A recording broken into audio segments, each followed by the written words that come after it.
The problem is you have to remove a brake rotor from a hub. And if they're all nice and new like this, that would be great. But reality is, a lot of the times, the rotors are really stuck on the hubs. And as you can see in real life right here, rust and corrosion between the hub and the rotor can cause it to be really stuck on there. And if you've been around a shop long enough, you've probably seen this method of removing a brake rotor. This method is not a good solution for a lot of different reasons. Obviously, if you're planning on reusing the brake rotor, which happens all the time if you have to perform a hub replacement, axle replacement, work on suspension components, etc., you can't reuse the rotor after it's damaged like that. The hammering on the rotor can be very damaging to the wheel bearing and also the wheel speed sensor. This can be a very pricey experience for the shop. If they get a car in for a brake job and all of a sudden it has a ABS or traction control or stability light on and a code for now a wheel speed sensor, they usually end up eating it.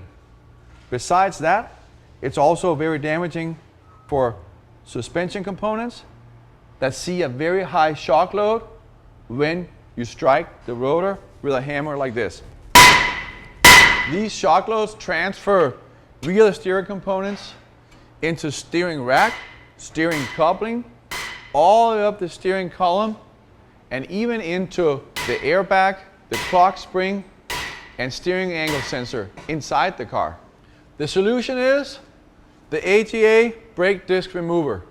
Here we put together a very simple and super easy to use brake disc remover kit.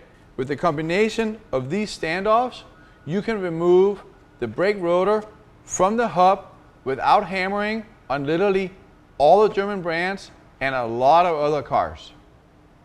Let me show you how it works on the car. You start with selecting the screws with the correct thread pitch for the rotor tool. Insert the screws across from each other. Thread the screws into the hub. You slide the brake disc removal tool through the grooves in the two standoffs like this and guide the hook over the brake rotor. By hand, tighten up the 22mm nut until it is in tension. Support the outer handle and tighten the 22mm nut. Even with a lot of load between the hub and the rotor, you can see that the wheel bearing is absolutely free, and that's why no damage occurs while removing the rotor. Continue tightening on the wrench on the 22mm nut until the brake rotor separates from the hub. When it gives this big bang and the rotor comes off, nothing falls to the ground because the rotor is captured by the screws and the tool is in the slots. Take the tool off to the side.